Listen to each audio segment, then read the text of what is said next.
Веду прямой репортаж с моря. Средиземного моря. В прямом смысле слова. А я в море. Наконец-то добралась до моря. Всякие экскурсии, гости, развлечения. И погода немножко подвела.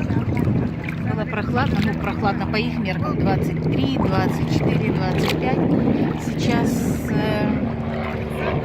29. В принципе, не жарко. Но людей мало купается. Мало. Для местных это холодно. А для нас в самый раз.